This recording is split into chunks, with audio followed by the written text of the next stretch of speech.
नमस्कार, स्वागत है आप सभी का आपके अपने channel update GK for you पर।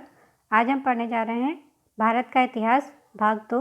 भाग 1 की वीडियो इससे पहले आ चुकी है। अगर आपने नहीं देखा है तो आप चैनल पर जाकर देख सकते हैं, प्लेलिस्ट बना दी गई है। और एक बात और, अगर आपने चैनल को सब्सक्राइब नहीं किया है तो कृपया आप चैनल को सब्सक्राइब कर लें, बेल आइकन को प्रेस कर दें और ऑल पर क्लिक कर दीजिएगा, जिससे नोटिफिकेशन आपके पास सबसे पहले पहुँच सके। चलिए शुरू करते हैं भारत का इतिहास भाग 2। पहला प्रश्न है, निम्नलिखित में से किस युद्ध में एक पक्ष द्वारा प्रथम बार तोपों का प्रयोग किया गया था।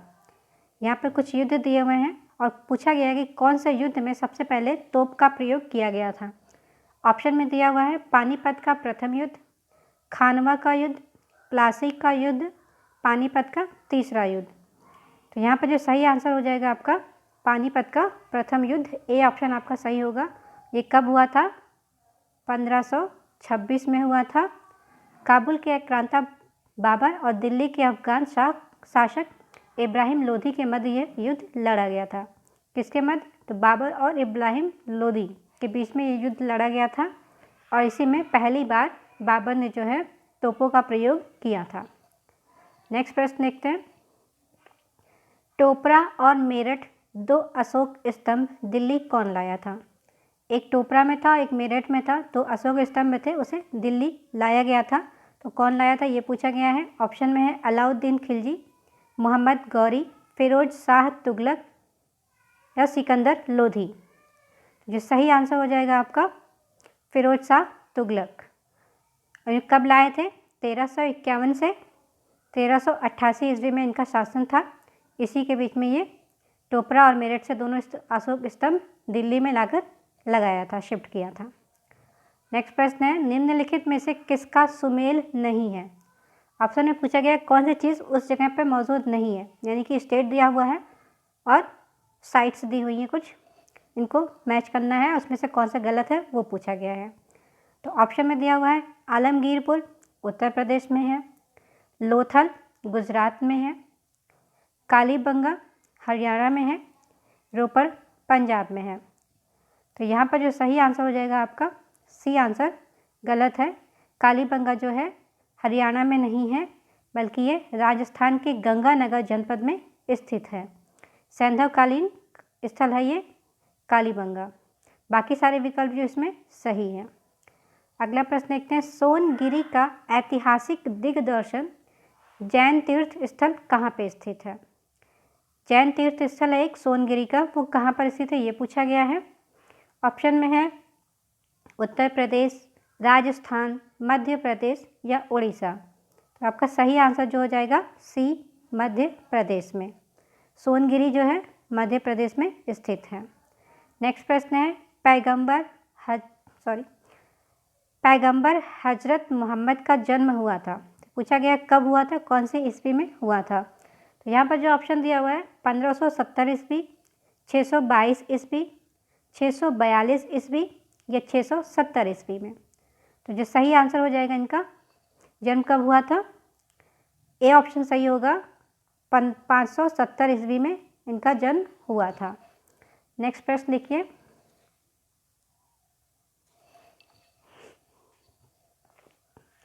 बौद्ध और जैन दोनों ही धर्म में विश्वास करते थे। बौद्ध और जैन जो हैं दोनों ही धर्म में विश्वास करते थे। तो ये कौन से धर्म में करते थे ये पूछा गया है। इनके धर्म में कौन सी चीज़ों पे विश्वास किया जाता था, दोनों धर्म जो है किस चीज़ पे विश्वास करते थे ये पूछा गया है।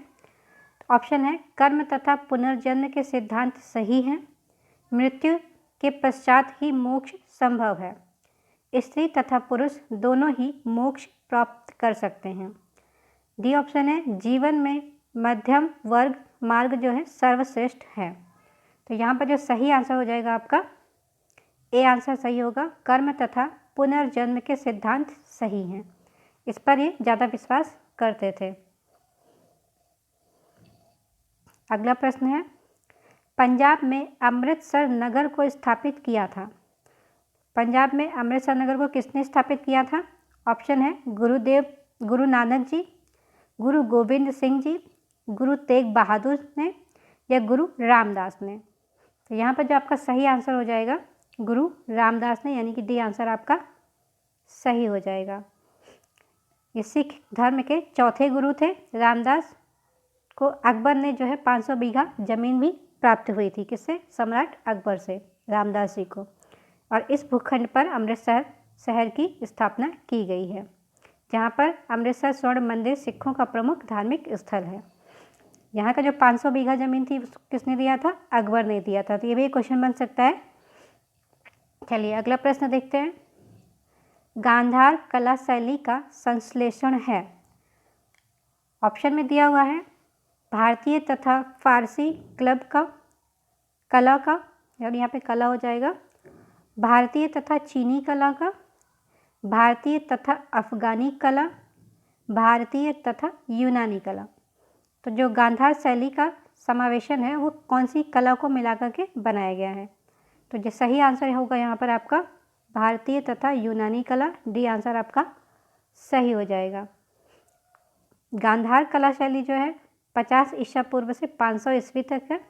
पश्चिमोत्तर में ईसा पूर्व प्रथम शताब्दी के मध्य कुषाण काल में विकसित हुई थी। वहाँ की जो मूर्तियाँ हैं यूनानी प्रभाव देखा गया है कुषाण काल में। चलिए अगला प्रश्न देखते हैं। हड़प्पा संस्कृति की जानकारी के प्रमुख स्रोत हैं। जो हड़प्पा साइट्स है सिंधु सभ्यता के टाइम की, उसके जानकारी हमें कहाँ से मिलती है ये पूछा गया है। ऑप्शन में दिया हुआ है शिलालेख से, पक्की मिट्टी की मोहरों पर अंकित लेख से, या पुरातात्विक खुदाई से। तो जो सही आंसर हो जाएगा आपका यहाँ पर सी, पुरातात्विक खुदाई से। जब हमने खनन किया तो हमें कुछ चीज़ें मिली, वहाँ से हमें इसके स्रोत जानकारी मिलती है।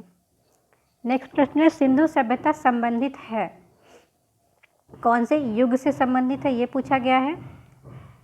पहला ऑप्शन है प्रागैतिहासिक युग, दूसरा है आद्य ऐतिहासिक युग, यहाँ पर आद्य होगा, आद्य ऐतिहासिक युग, या फिर ऐतिहासिक युग, या फिर उत्तर ऐतिहासिक युग से।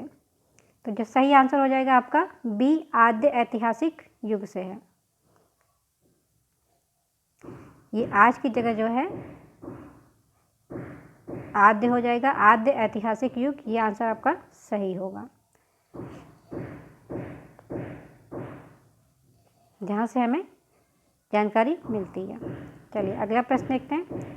बोगाज कोई महत्वपूर्ण है क्योंकि, अब किस लिए महत्वपूर्ण है ये पूछा गया है। बोगाज को एक अभिलेख है जो प्राप्त हुआ है, ये कहाँ पे है ये पूछा गया, किससे संबंधित है। पहला ऑप्शन है यह मध्य एशिया एवं तिब्बत के मध्य एक महत्वपूर्ण व्यापारिक केंद्र था। सेकंड ऑप्शन है यहाँ से प्राप्त अभिलेखों में वैदिक देवता एवं देवियों का नाम उल्लेख प्राप्त होता है। सी ऑप्शन है वेदों के मूल ग्रंथों की रचना यहाँ हुई थी। तो इनमें से जो सही आंसर हो जाएगा आपका बी आंसर सही होगा। यहाँ से प्राप्त अभिलेखों में वैदिक देवता तथा देवियों के नाम का उल्लेख मिलता है। यह मध्य एशिया के बोगासकुई से प्राप्त हुआ है, जिसमें वैदिक देवता के मित्र वरुण, इंद्र और नासत्य यानी कि अश्विनी कुमार के नाम मिलते हैं। ये लगभग 1400 ईसा पूर्व का है। बोगासकुई अभिलेख जो है 1400 ईसा पूर्व के हैं। ऋग्वेद की तिथि ज्ञात करने की हमें सहायता मिलती है इसी से। चलिए अगला प्रश्न देखते हैं। निम्नलिखित में से किसने आर्यों का आदि देश के बारे में लिखा है? आर्यों के आदि देश के बारे में किसने लिखा है? ऑप्शन में है शंकराचार्य, एनी बेसेंट, विवेकानंद या बाल गंगाधर तिलक। तो जो सही आंसर होगा आपका डी, बाल गंगाधर तिलक, जो आर्यों के आदि स्थान के उत्तरी ध्रुव पे मानने वाले विद्वान थे लोग मान्य बाल गंगाधर तिलक। तो इन्होंने जो है ऋग्वेद की रचना सूक्त सैंदव प्रदेश में किया था। आर्यों की ने इस पर विचार दिया है इन्होंने अपने कुछ पुस्तकों में, तो इनका बारे में लिखा गया है, इन्होंने आर्यों के बारे में लिखा है। नेक्स्ट प्रश्न है मिलिंद पन्नु क्या है? मिलिंद पन्नु क्या है? तो ऑप्शन में दिया हुआ है संस्कृत में नाटक है, जैन वृत्तांत है, पाली ग्रंथ है या फारसी महाकाव्य है? तो यहाँ पे जो ऑप्शन है इनमें से जो सही आंसर हो जाएगा आपका सी, पाली ग्रंथ। मिलिंद पन्नो जो है पाली भाषा में लिखा गया एक ग्रंथ है। मिलिंद कौन थे? मेनांडर थे। मिलिंद पन्नो मेनांडर एक पाली ग्रंथ है। इसके लेखक बौद्ध विज्ञान नागसेन है। कौन है? नागसेन। इसके लेखक कौन है? नागसेन है, जिन्होंने इसको लिखा था। बौद्ध भिक्षुक थे ये नागसेन जो है, इन्होंने ही मिलिंद पन्नो नामक ग्रंथ लिखा है। चलिए अगला प्रश्न देखते हैं। रज्जुक कौन थे? अब यहाँ पे पूछा गया रज्जुक कौन थे। ये ऑप्शन है चोल राज्य में व्यापारी थे, या मौर्य साम्राज्य में अधिकारी थे, गुप्त साम्राज्य में सामंत वर्ग थे, या शक सेना के सैनिक थे। यहाँ पे सामंत वर्ग से मतलब है कि बहुत ही धनी व्यक्ति से है, यानी गुप्त का साम्राज्य में जो सबसे ज़्यादा धनी लोग होते थे उनसे रिलेटेड है। चलिए इसका आंसर जो सही आंसर हो जाएगा मौर्य साम्राज्य में अधिकारी थे। रज्जुक कौन थे? मौर्य साम्राज्य में अधिकारी थे। यह जानकारी जो हमें कहाँ से मिलती है? अशोक के तृतीय शिलालेख में 3 पदाधिकारियों के नाम मिलते हैं। ठीक है, यहाँ पे ऑप्शन में दिया है जो 3 पदाधिकारी कौन कौन से थे। एक युक्त थे, एक रज्जुक थे और एक प्रादेशिक थे। तो रज्जुक जो आजकल की भाषा में देखें तो जो बंदोबस्त अधिकारी होते हैं उनको कहते हैं। राजस्व विभाग का कार्य किया करते थे रज्जुक जो है मौर्य काल में। चलिए अगला प्रश्न देखते हैं। भाग और बलि क्या थे? भाग और बलि उस टाइम पे क्या थे ये पूछा गया है। सैनिक विभाग हैं, राजस्व के स्रोत हैं, या धार्मिक अनुष्ठान हैं, या प्रशासकीय विभाग हैं। तो यहाँ पे जो सही आंसर हो जाएगा भाग और बलि जो है राजस्व के स्रोत हैं, यानी कि उस टाइम पे पुराने टाइम पे किसी राजा के दरबार में जो राजस्व आता था वो भाग और बलि के नाम से जाने जाते हैं। राजस्व स्रोत एक तरह का टैक्स समझ लीजिए, कर। अगला प्रश्न है सर्व कर लगाया जाता था। सर्व एक तरह का टैक्स होता था और ये किस पर लगाया जाता था ये पूछा गया है। ऑप्शन में है व्यापार कर, सिंचाई कर, या गैर मुसलमानों पे कर, या उद्योग पे कर। तो जो सही आंसर हो जाएगा आपका सिंचाई पर कर। बी आंसर आपका सही होगा। सर्व कर जो है सिंचाई पर लगाया जाता था, लेकिन ये कब होता था? ये फिरोज शाह तुगलक का शासनकाल जो है 1351 से लेकर के 1388 के बीच में था। किसका शासन? फिरोज शाह तुगलक का। तो उन्हीं के टाइम पे जो है सर्व कर लगाया जाता था सिंचाई पर। नहरों से जो पानी लेते थे लोग खेतों की सिंचाई के लिए, उस पर जो है टैक्स लगाया जाता था। और ये टैक्स किस आधार पर लगता था? जो भी उपज होती थी खेतों में, जो भी अनाज का उत्पादन होता था उसका 1/10 भाग, यानी कि 10 में से 1 भाग जो है इनका एक टैक्स लगता था। चलिए अगला देखते हैं। आजीवक संप्रदाय के संस्थापक थे। एक संप्रदाय है आजीवक नाम से, इसके संस्थापक कौन थे ये पूछा गया है। तो यहाँ पर दिया हुआ है आनंद, रघु लोभद्र, नक्खली गोसाल और उपाली। तो जो सही आंसर हो जाएगा ये नक्खली गोसाल। सी आंसर आपका सही हो जाएगा। ये कौन थे? आजीवक संप्रदाय के संस्थापक थे नक्खली गोसाल। प्रारंभ में ये महावीर स्वामी के शिष्य हुआ करते थे, पहले जब इन्होंने स्थापना नहीं की थी। बाद में इनके बीच में कुछ मतभेद हुआ और इन्होंने एक संप्रदाय की स्थापना की है जिसका नाम है आजीवक संप्रदाय। अगला प्रश्न है अभिलेख जिससे यह प्रमाणित होता है कि चंद्रगुप्त का प्रभाव पश्चिम भारत पर था। कौन से अभिलेख से हमें यह पता चलता है ये पूछा गया है। तो ऑप्शन है कलिंग शिलालेख, अशोक का गिरनार शिलालेख, रुद्रदामन का शिलालेख, रुद्रदामन का जूनागढ़ शिलालेख है, अशोक का सोपरा शिलालेख है। ये जो हमें जानकारी मिलती है कि चंद्रगुप्त का जो शासन पश्चिम भारत पर भी रहा है इसकी जानकारी हमें मिलती है रुद्रदामन के जूनागढ़ अभिलेख शिलालेख से। सी आंसर यहाँ पे आपका सही होगा। अगला प्रश्न देखते हैं, निम्नलिखित में से किस बौद्ध ग्रंथ में संघ जीवन के नियम प्राप्त होते हैं? कौन से बौद्ध में प्राप्त होते हैं बौद्ध संघ में? तो ऑप्शन है दीर्घ निकाय, विनय पिटक, अभिधम्म पिटक या विभाषा शास्त्र। तो यहाँ पर जो सही आंसर हो जाएगा बी विनय पिटक। विनय पिटक से हमें ये ग्रंथ बौद्ध ग्रंथ संघ जीवन के नियम के बारे में पता चलता है। 3 ही पिटक होते हैं मेन, विनय पिटक, सुत्त पिटक और अभिधम्म पिटक में विभाजित किया गया है। चलिए अगला प्रश्न देखते हैं, निम्नलिखित जोड़ों में किसका सुमेल है?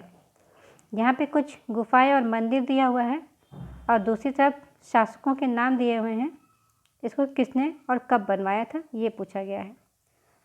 किसने बनवाया था ये चीज़ पूछी गई है।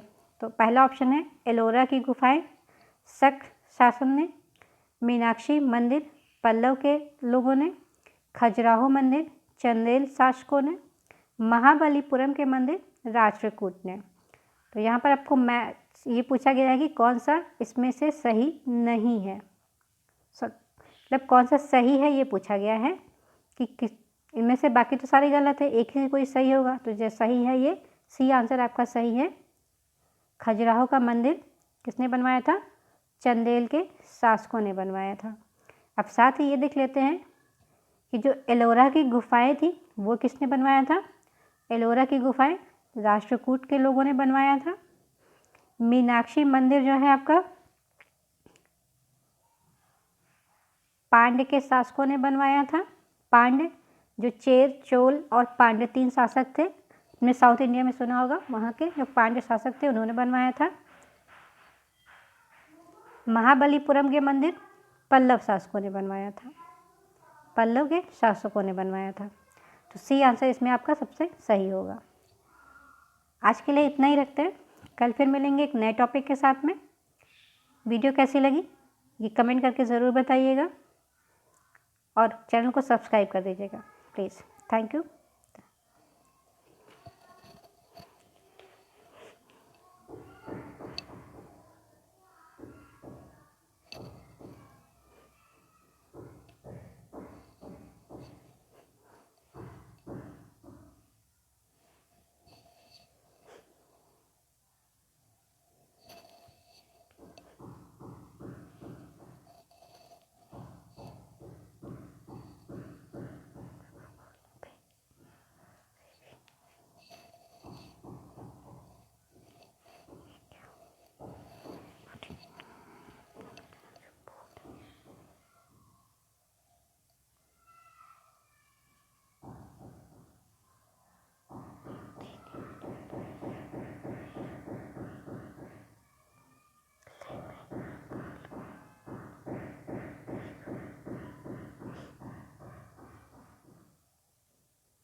set